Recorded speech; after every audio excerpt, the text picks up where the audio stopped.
Thank you so much for that. And before we begin, congratulations to the Media Rumble team. This has really been a smorgasbord of ideas and thoughts. But I think it would be safe to say what we're about to discuss now is easily the most climactic moment in the political landscape of what we've seen in 2021. Pankaj, of course, lined out much of what we're going to discuss, and truly it has been a moving of arc with the 20-year presence of the US. I was somewhat bemused, though, to hear, and I'm sure people from the community echo that, the amount of opinion that's been generated worldwide about that country. And I think the most important thing is to hear the voices of the citizens and the people of Afghanistan to really understand the enormity of the situation, as also solutions that lie ahead. What we have over here is virtual and physical fields with our panel, because some folks are filtering in a bit late. We've got some internet cuts, but we're going to get going with our conversation, and hopefully the rest of the guests will be joining in. Thank you very much to all my panelists for taking time out to have this chat with me. I thought we might start with a bit of a here and now in terms of the nuts and bolts that we have in place. We do have the Taliban announcing an interim government. We know that they've declared themselves an Islamic Emirate. It's also amply clear this is an all-male set of members that we have going at this point. And some of the news that's coming through is frankly disturbing. A report earlier today from the Associated Press indicated that there had been a hanging in the city square. That's what witnesses indicated. So let me ask my guests, and let me sort of circle around the table if I can, what they make of the situation as it stands right now. Bahar, perhaps I could start with you and then move around with the guests. Yes, Hal, thank you. I'm a historian of Afghanistan. I taught history of Afghanistan in Afghanistan. I'm currently teaching at the Loyola University, Maryland, as a visiting associate professor, where I also teach Middle East history and Afghanistan. So I have been very clear from the very beginning, what's happening in Afghanistan is a Pakistani invasion through their proxy force, the Taliban. And this is not only an attack on Afghanistan's sovereignty, it's an attack on Afghan identity, on culture and heritage. And that's why I launched my campaign, Do Not Touch My Clothes. So I am viewing the situation, of course, I'm absolutely devastated. I do not think that the Taliban are going to remain a viable group. They are heavily divided amongst themselves. 4 members of their government are US designated terrorists. The situation is very, very devastating. I'm looking at perhaps the potential of economic collapse. They dismantled the Ministry of Women's Affairs. So what I see happening right now is the unraveling of governance that, more or less was, perhaps there were a lot of problems in the past 20 years, but, there was progress in the past 20 years. And I'm seeing all of that unravel, not only the unraveling of governance, but there really is kind of like you had a system, you had a state, and that's been replaced by basically a terror group coming in with really no model of governance and carrying out human rights violations. And also, I think it's an oxymoron to call them an Islamic Emirate. I teach Islam. They are not upholding Sharia law because they are violating Sharia law by not allowing girls to go to school and so many other things, violating human rights. Thank you for that. And indeed, I think economic distress is something we're going to discuss at far more length through this conversation. Kabir, had we had this chat in the early part of September, I think things might have been far more gray. But there is some clarity now on the form and shape that the governance structure is taking. What have you made of developments through September so far? Thanks, Mitali. Look, the developments have been very fast, and frankly, I don't think anyone was expecting it to unravel at this pace, and that includes the U.S. intelligence agencies who had thought, okay, maybe in the next 1 year, the Afghan armed forces are going to be in a precarious situation if nothing is done. But over a 120-hour period, we saw that the Afghan institution of the military collapsed in one shape or form, and that raises many questions beyond just the Taliban coming into power and the Taliban just walking into Kabul at a point of time.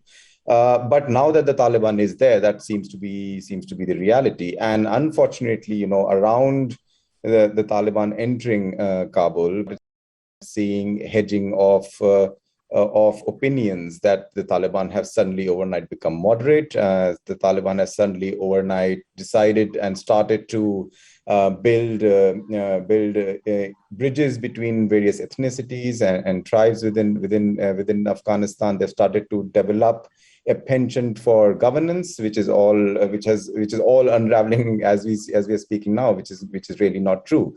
And if you see the construction of the Taliban's political landscape as of now, it's largely heralded by the same ideology and, till a certain extent, the same people that were at the helm in '96 until 2001 when they were dislodged from power. So they are calling it the interim government, so to speak. I really don't think there's much interim here. I think this is what it is going to be from their perspective, because anything other than what it is at this moment would require some sort of if they're going to move towards a democratic process, which is not going to happen. And the unfortunate part is that over the past 20 years, now that President Biden has said we were not there for nation building, but for the past 20 years, that's exactly what the US and other forces were doing, was nation building, including India, which built the parliament building in Kabul. It's not just donation of a structure, it's donation of an idea. And to step away from those ideas suddenly overnight, especially from a US point of view, was quite damning from the American part. But from the political structure, it's a solidifying of a Taliban rule that I think is going to be, unfortunately, from my opinion, going to be there for a fair few years to come now. Mariam, I think the term that Kabir was alluding to about the idea of what this Taliban regime might look like was branded as Taliban 2.0. Do you think we can set that debate aside for good? Well, there's a few things that are in context that we need to reflect upon. One is the responsibility of the world community, especially actors now that are coming out to speak against the Taliban and what's been taking place and criticizing the US. Kabir and I actually had several panels right when the US started to engage with the Taliban, talking about the differences between the Emirates and the Islamic Republic. Me and other colleagues in India and in other countries have constantly campaigned and criticized the US government for engaging with the Taliban, and there were no voices. Very few people were following the developments. My concern here is, if the public was following the developments, why were these issues not raised at that time? The second aspect is that we need to hold people accountable, such as the international community, especially the US military, for the lack of planning that they had, withdrawing their own their own people and then their allies. Because that devastating image that Pankaj mentioned is what Afghanistan is now known for. But we have to also look at the historical aspect that in the 80s, 400,000 refugees left because of the Soviet invasion. In 2018, we were the second largest refugees after Syria. And then we also have to look at the number of, in 2018, I think 11,000 civilians were killed. So war was a constant in Afghanistan. And right now what we're seeing is that there's no violence on a daily basis. Another aspect that we have to look at is that the Taliban understand that there are certain standards that they have to function in. So Kabir made a really good point, that they are the reality.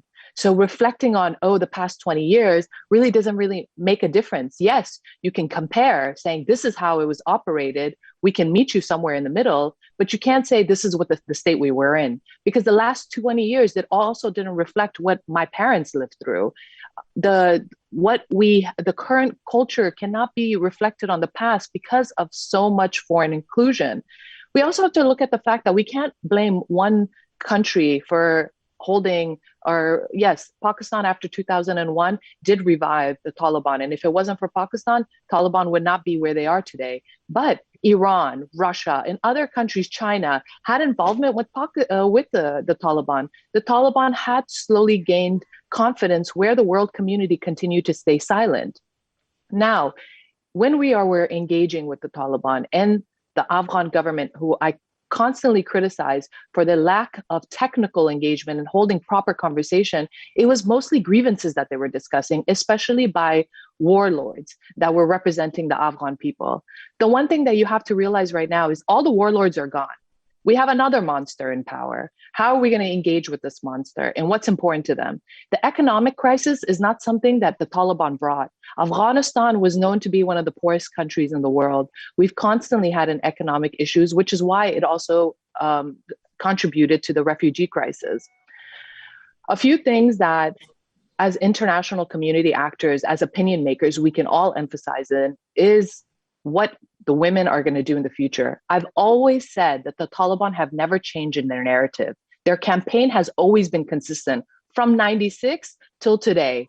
They have just been more patient, and foreign actors thought that their voices were being heard, but in reality, the Taliban were just smarter in that term of diplomacy. They didn't make any commitments, and by not making commitments, foreign actors who were sitting across the table, such as the United States, believe that maybe the Taliban have changed.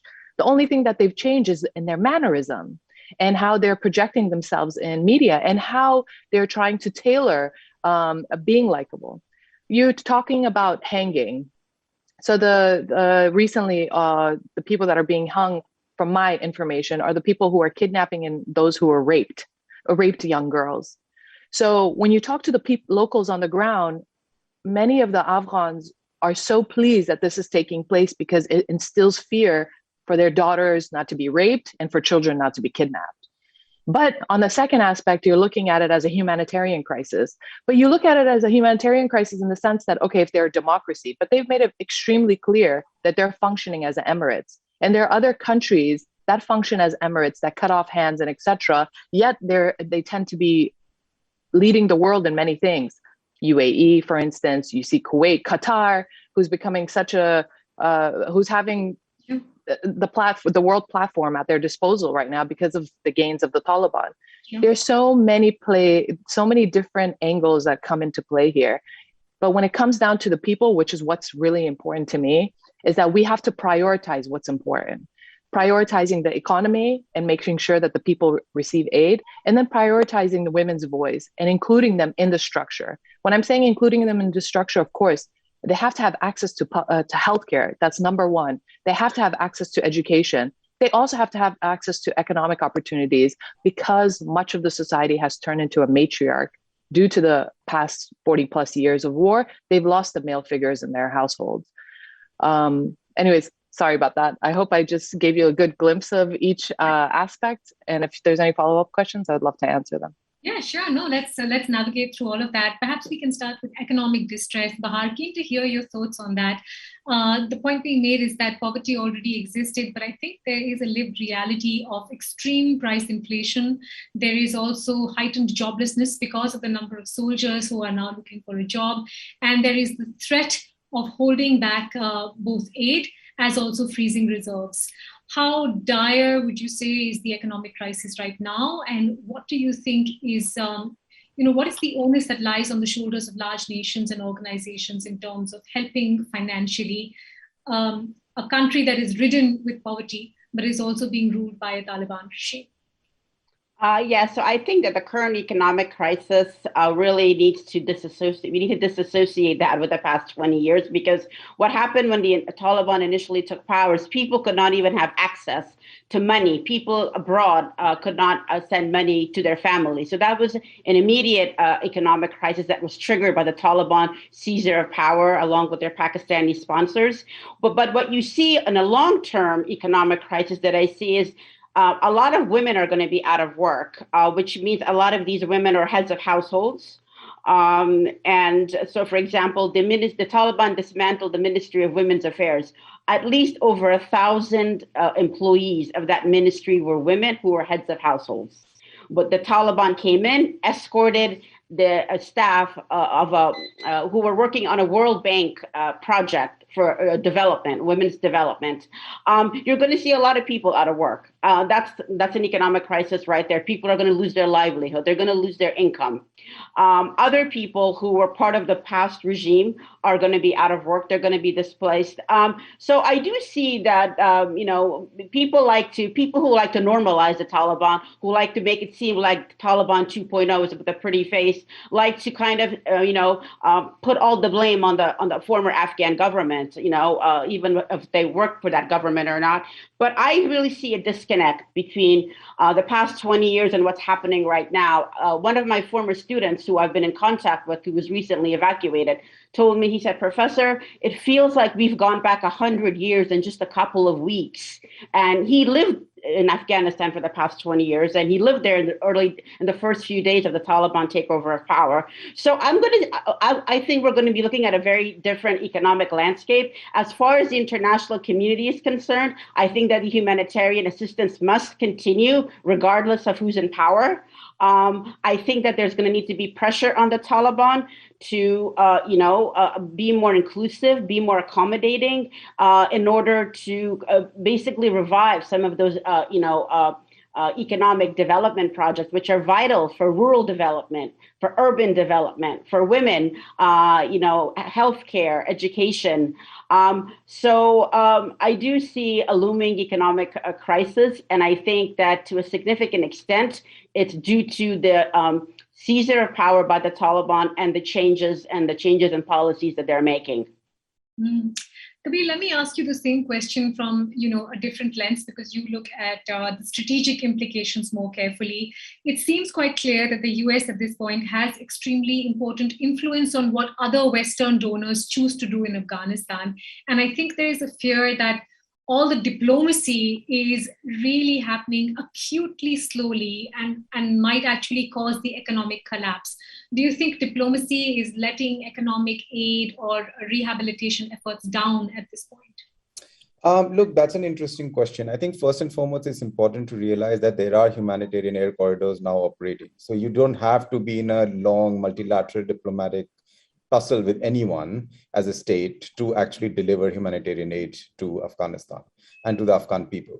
And that, that surpasses whether the Taliban is in power or not in power. I think that aid it's very important for that aid to reach the people that require it the most right now.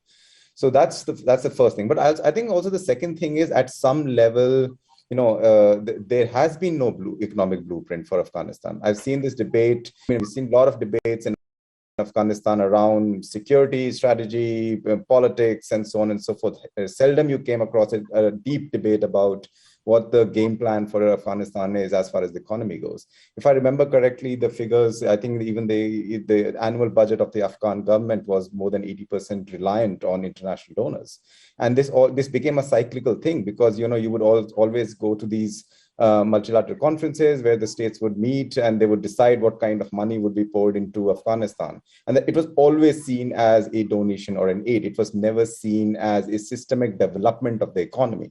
They're two very, very different things. And now we are seeing that. Of course, there are massive challenges. Clearly, the Afghan state itself did not have the reach within Afghanistan to actually build economic ecosystem from a micro level, which never, if that would have been the case for the past, let's say 4 or 5 years, or more than that, we maybe wouldn't need an expansive aid program to help Afghanistan through. But that clearly has not taken place.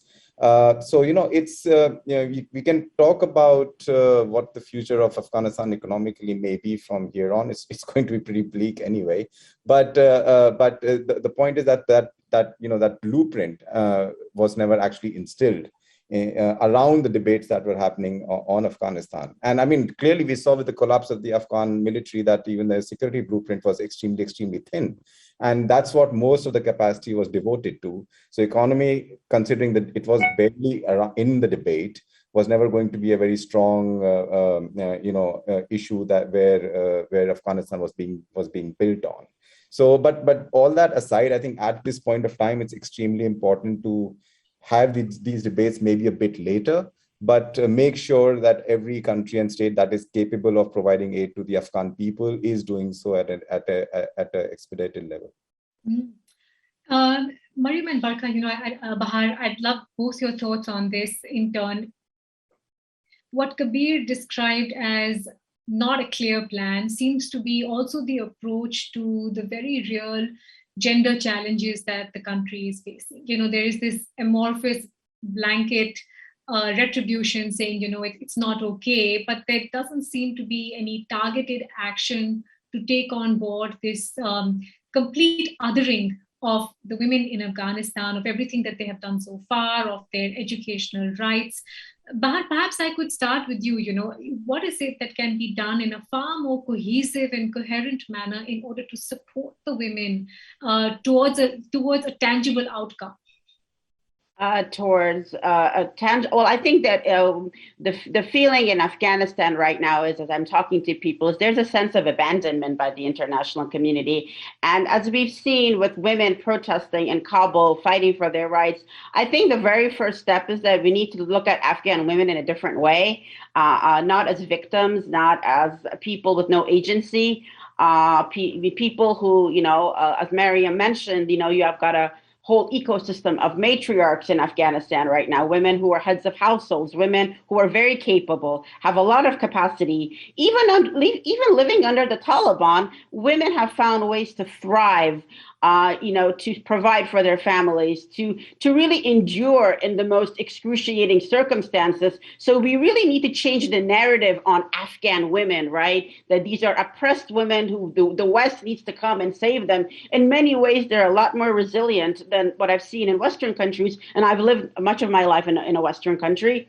And I think that, as Kabir mentioned, aid has to flow, continue to flow in Afghanistan. I think there needs to be tangible pressure on the Taliban to reinvigorate a lot of those, international, those developmental projects, which women in Afghanistan have been working on for 2 decades.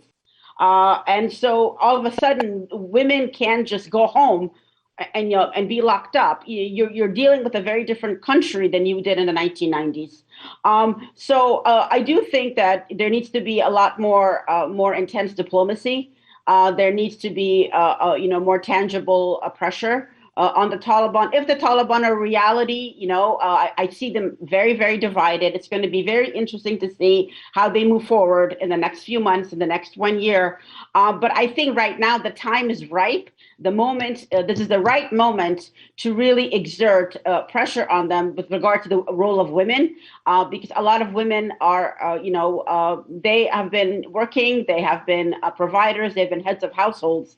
And I think that it's going to be a lot harder for the Taliban to just kind of impose their will the way they did in the 1990s. They're going to be met with much more resistance. But ultimately, I think it's going to be incumbent upon the international community to get involved because they really have an obligation to do that. You can't just spend 20 years trying to kind of sort of nation build and provide all of these assistance projects and all of a sudden say, bye, you're on your own. It doesn't work that way. Mm. Mariam, that's true, because the images are not all of innate suffering and complete helplessness. I mean, there was that, and there is strong imagery on that. But I think what was equally powerful was images of women protesting on the streets and protesting to the face of, many gun-toting soldiers, or I should say Taliban members on the streets. What do you think can be done in a far more constructive fashion in terms of structuring this aid to ensure that it's helping women, or at least it is pushing the current regime to take on board the fact that they cannot exclude women for very long? One of the things, the problems in aid assisting Afghanistan is that it's mostly never gone to the right sources. So in Afghanistan, if you've noticed, the urban cities always developed, but then the rural areas were left behind. We still had schools, even in the past 20 years, that did not have buildings. So I think that aid it coincides very, very closely with corruption in Afghanistan, and we have to monitor that very closely. I think something that you really mentioned is that women did come out and resisted the Taliban and protested, but then you also notice the Taliban have tolerance for that. And in the 1996, that was not possible. So you're noticing a change in both the fact that the women are quite aggressive and the fact that the Taliban are holding some sort of tolerance. Now, is that tolerance because they're aching for this interest to be recognized internationally. And if that's the case, that's where the international community holds the carrot. There's so many mechanisms in place right now. The United Nations could bring in a mechanism, and we should also highlight how late the United Nations has been in regards to bringing in certain mechanisms in place, or having it in place while the United States was talking into Taliban, because most of their analysts did project the fact that Afghanistan would end up in a crisis that it already has. Now, there's so many aspects to humanitarian assistance that we could all discuss, but we all know that organizations will just direct it in the way that they wish to.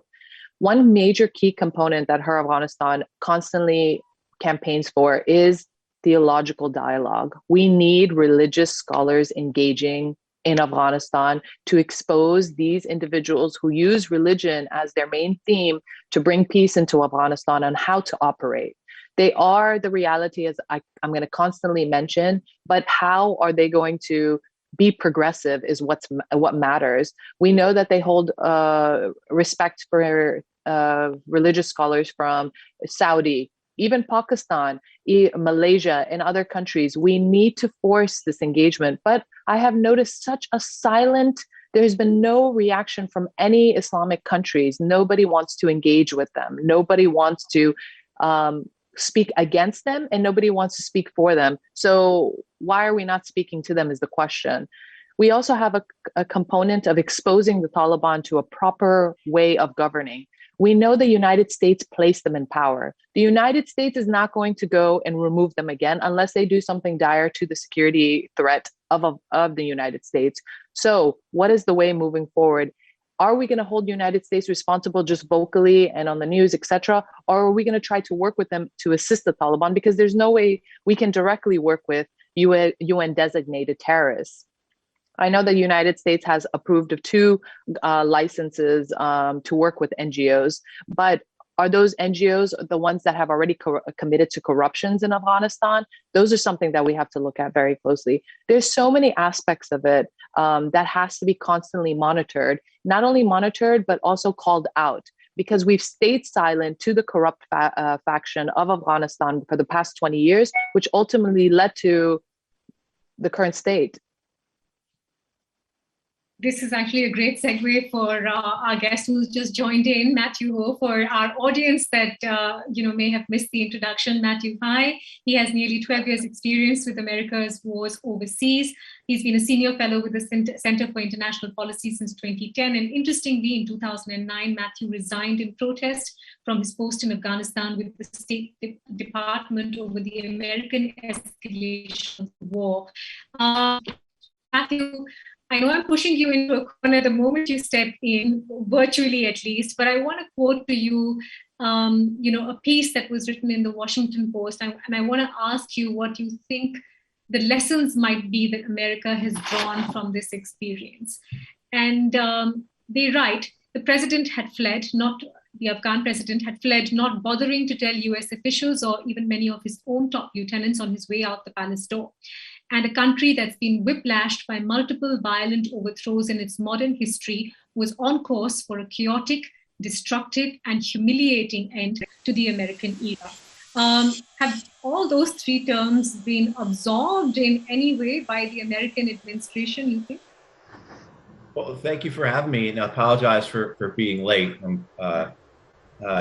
I think this question about has America learned its lesson is something that is the way it has learned a lesson is not the way most people think it has, or most people approach the question.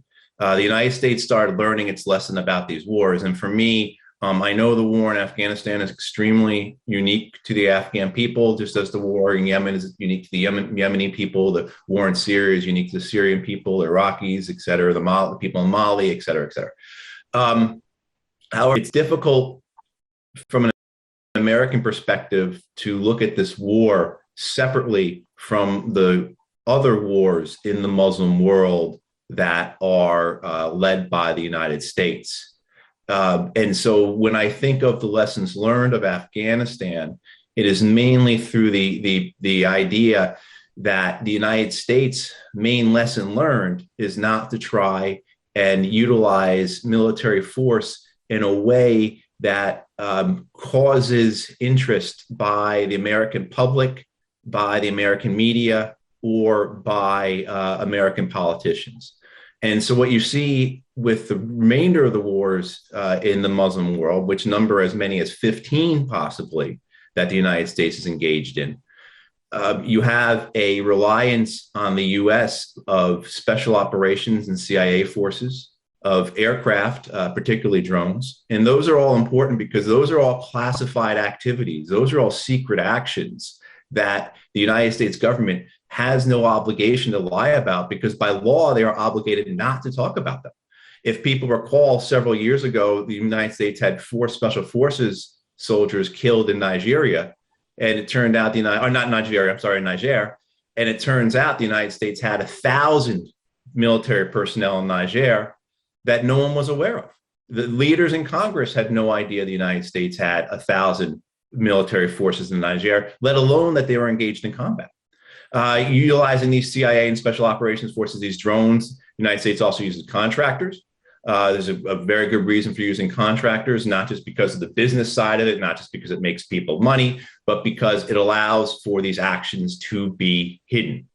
Because private contractors don't fall under the oversight that the US military or even the CIA does. And finally, the use is of proxy forces, whether they be proxy governments or proxy militias. And in this vein, you can have large-scale combat. You can have the effects of the violence in attempt to achieve some sort of geopolitical objectives without any of the repercussions that you have when you have Americans killed.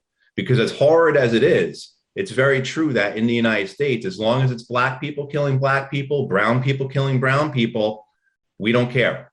Because according to Americans, they've always been killing each other. That's not my view, of course, but that is the reality of how American media, American politicians, and most of the American public treat these wars that are, as everyone knows, occurring from the west coast of Africa all the way to Pakistan. So that's the lesson learned from the American government towards the war in Afghanistan, as well as the war in Iraq and other places, that these wars need to remain hidden. Could you jump in on that? Given the tidal wave of criticism that the US faced from the global community in terms of how things went about towards the end of August, do you think this is the place and time for that government to start disattaching, thinking about its own interests with its nation-building zeal? Is that for me? Yes, for you, Kabir. Right. Look, I mean, it's, this sudden ideation of the Biden presidency that they were only there for defeating Al-Qaeda in Afghanistan for 20 years and, they had nothing to do with nation building is quite frankly a little bit bizarre, because whether you like it or not, you did end up doing that. So it's, might as well take the benefit of what you did and try to work around those gains, rather than just saying that, well, that was not the main objective, so to speak, right? So whether you liked it or not, for 20 years, those gains were made and were inculcated within the Afghan political structures and societal structures. Now, it of course becomes much more difficult to manage those gains once the US has done what it's done. For example, a large part of the narrative was lost with the Doha process and the Doha agreement.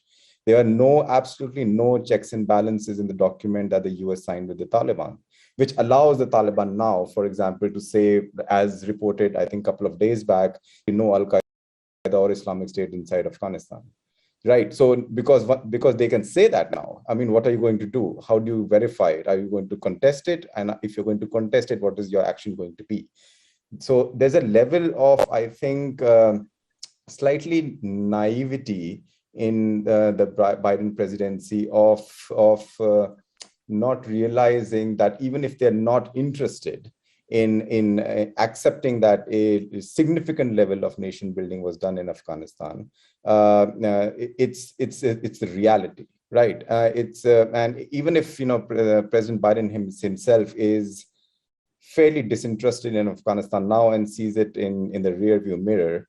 And that's not true to the Afghan people, the Afghan state, and the region of South Asia that is in and around Afghanistan. So, the whole idea of we were not there, so I'm not him, but we're not interested anymore, is I really have no answer to that, because it's really a naive take, because there are going to be repercussions of the loss of that nation building that has happened now. Mathew, let me ask you for your take on what you think the strategic implications might be for both the region and for terrorism per se. The immediate reaction in the early part of September, post the Taliban very clearly looking like they were going to take control, was the fact that it might have an intoxicating effect. And, that's a quote from someone I spoke with from the Wilson Center, an intoxicating effect on terror groups, both within the region and, broadly from outside as well. A, do you think that does seem like an outcome? And B, where would you place the counterterrorism capacity right now? Matthew, that one's for you. Yeah, thank you. I would first say that we have to recall that the last 20 years have had an intoxicating effect on terrorism. That if you go and you look at the size of Al-Qaeda at the time of 9/11 compared to where it is now, grows from an organization that numbers in, according to the American FBI, less than 400 people worldwide, to an organization of tens and tens of thousands of members across the world, in literally dozens of affiliates, outshoots, branches, right? I mean, you have other organizations come about like the Islamic State, and that they have had control of entire regions and cities. They still control parts of Syria and parts of Yemen. This last 20 years, we have to be very careful as we go forward not to label it a success. In the United States, we have this mistaken presumption that this has been a success, that the destruction of Afghanistan, destruction of Iraq, et cetera, has been worth it because there has not been another 9/11 style attack. The reality is that the Al-Qaeda never needed another 9/11 style attack. They only needed one to get the United States to engage in these wars that Al-Qaeda had wanted. I mean, going forward, I think whether or not this has an intoxicating effect or a chilling effect on terrorism, I tend to fall towards the latter. That from what I have seen, from what we have seen from studies, what the U.S. intelligence community says, what academics say, the majority of people who join these groups join not out of some type of jihadist fervor, but rather out of reaction to what they have experienced in their personal lives. Whether it be groups in Africa, groups in Iraq, groups in Afghanistan. I mean, we saw this all throughout Iraq and in the war of Afghanistan. The people that were fighting the Americans were fighting them out of a sense of defense, not out of a sense of wanting some type of some type of religious crusade, and so with religious goals at the end of that, but rather out of defense of against what they saw as occupation, intervention, predation. So I believe actually that if you can get to a point where you do have a lasting ceasefire in Afghanistan, and you have a country that is concentrating on rebuilding itself, healing, reconciliation, that can have an effect and will have an effect on the results, the progress moving forward for the people of Afghanistan. But also, too, you take away that American occupation, and you take away one of the, I believe, larger impetuses for recruiting for these organizations. There's some audience questions coming in, so I don't want to circle all of your time with my questions. Maybe I could turn this one to you, Bahar.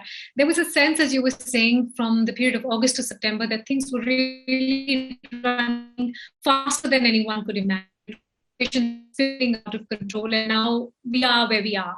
There's a question that's coming from Abdul Rahman Rizai saying, what's your prediction about the future of Afghanistan considering the current situation? I know it's a very, very broad question, so let me ask you what you think or expect to happen over the next couple of months even.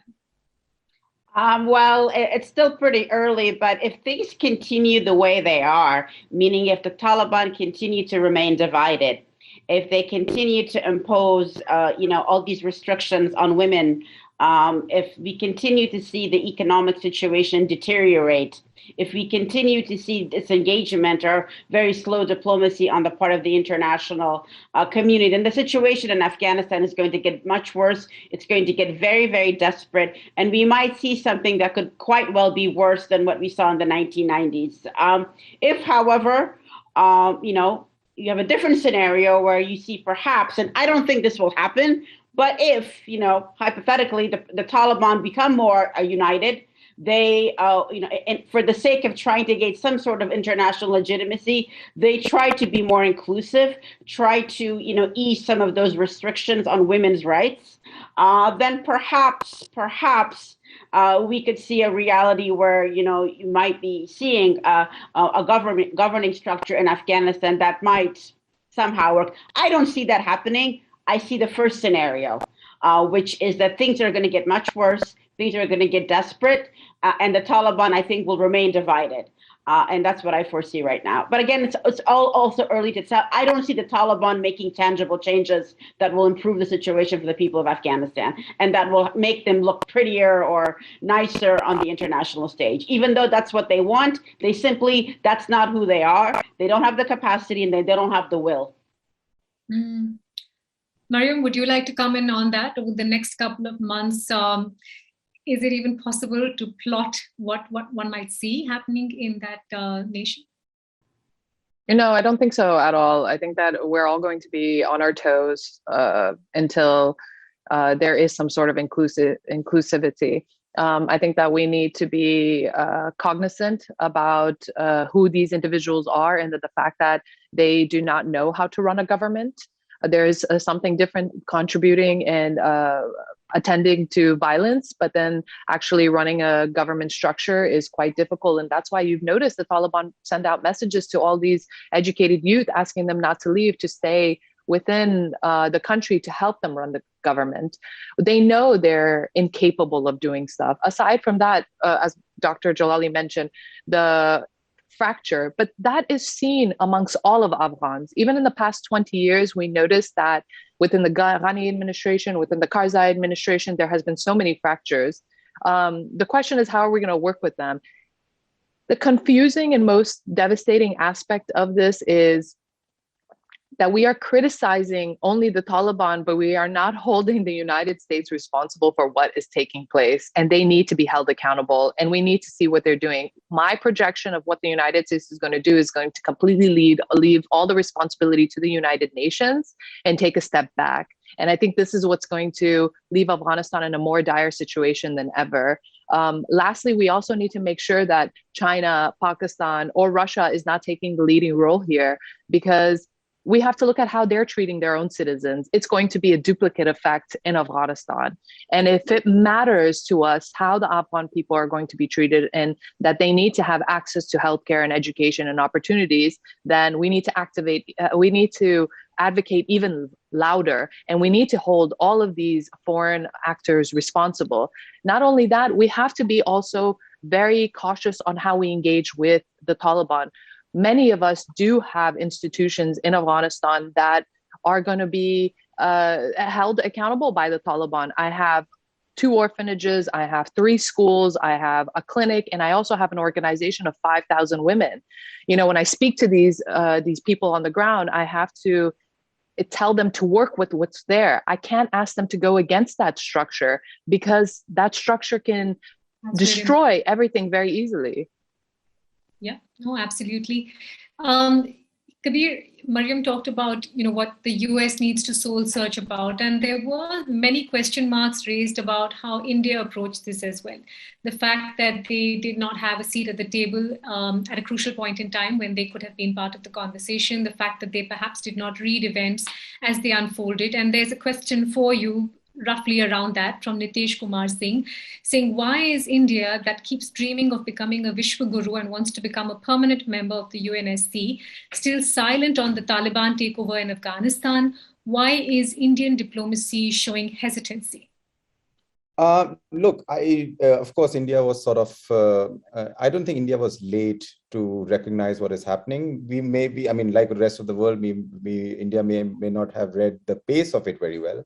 But I don't think what was happening in Afghanistan was they were sort of late to the table. It was a conscious decision. It was a policy decision not to engage, or at least to engage at a much later level, right? So let's not conflate those two things. And of course, why? One is, of course, the fact that India has a very different approach to what a terror group is. It has that sort of thing that there's no good Taliban, there's no bad Taliban, there's just the Taliban, and we're not going to sort of deal with them till a certain level of acceptancy. And of course, that thought process was further cemented by when the Haqqanis were very publicly visible all over Kabul in the early days when the Taliban took over, and that showed a very strong Pakistan play. Which has always been a very sort of working argument for India of why not to engage with Taliban, because as it's true, there's an extremely heavy hand of the Pakistani state on what the Taliban does and doesn't do. And we saw that sort of with the ISI chief landing just a couple of days before the interim cabinet was announced.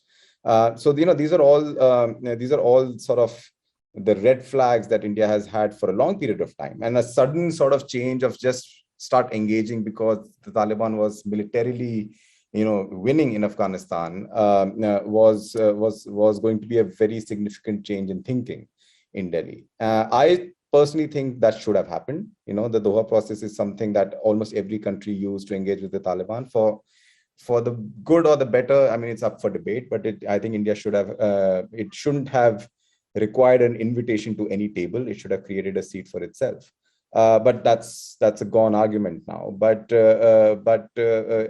And now there's no other option but to wait and watch, which India is doing very well.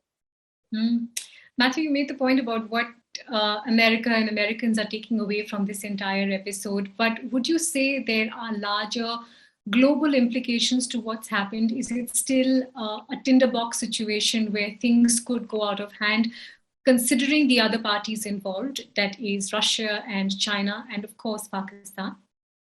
Yeah, I think so. I think, you have so many people here in the United States, particularly in Washington, D.C., who I'm not familiar if people watching and listening are familiar with the board game called Risk, which is a game of kind of world domination, where the goal is to get more of the globe, more of the map in the color of your play piece than the other people have. And there are many people in Washington, D.C. who view the world that way. And I think what's so tragic to me that makes the suffering of the Afghan people, unimaginable suffering to people here in the United States, what's occurred to the Afghans over the last 40 plus years. And I agree with the other speakers. Unfortunately, if things are not handled well by the international community in the sense of providing assistance and aid and support to the Afghan people, will get worse. What makes it so tragic, even more tragic for the Afghan people, is the fact that so much of these last 40 years have not been about them, according to the rest of the world that's taking part in Afghanistan.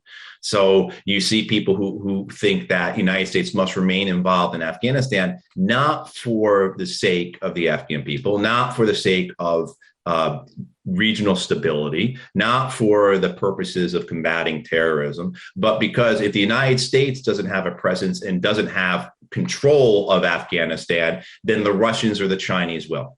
And so that's where you get, this is nothing new to anybody listening. This is the essence of the great game of the last couple centuries in Central Asia. And that is, I think, what the great fear for me going forward is that you have people in Washington, D.C. who look at Afghanistan and say, you know what? Afghanistan doesn't look much different than it did on September 11th, 2001 to us. Yes, the Taliban have control, but it's shaky control. There are warlords that we have had relationships with for decades now.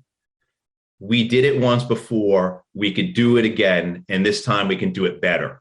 And I think that's the great fear I have for the Afghan people, is that there are those within the United States who, for a variety of different reasons, feel that the United States can usurp the situation in Afghanistan as it has before. There's this underlying belief that the United States can control violence and use it to achieve its outcomes, even though there is nothing but evidence to the contrary for that. So that is my, as I said, my great fear moving forward for the Afghan people, is that you have people in the United States who think that for the purposes of the United States needs to reassert itself in Afghanistan and take back control. But this, and this time it would be strictly via proxies, the various warlords and former members of the Afghan government that are still opposing the Taliban. Sure. Thank you for that. I am conscious of time, but I do want to thank all my guests for such a lively panel discussion. I think we covered a lot of ground, but it really boils down to the fact that in a humanitarian crisis, we forget about the individual and the pain of every individual person. And I think that's something we should keep in mind when we commentate or discuss this issue at all.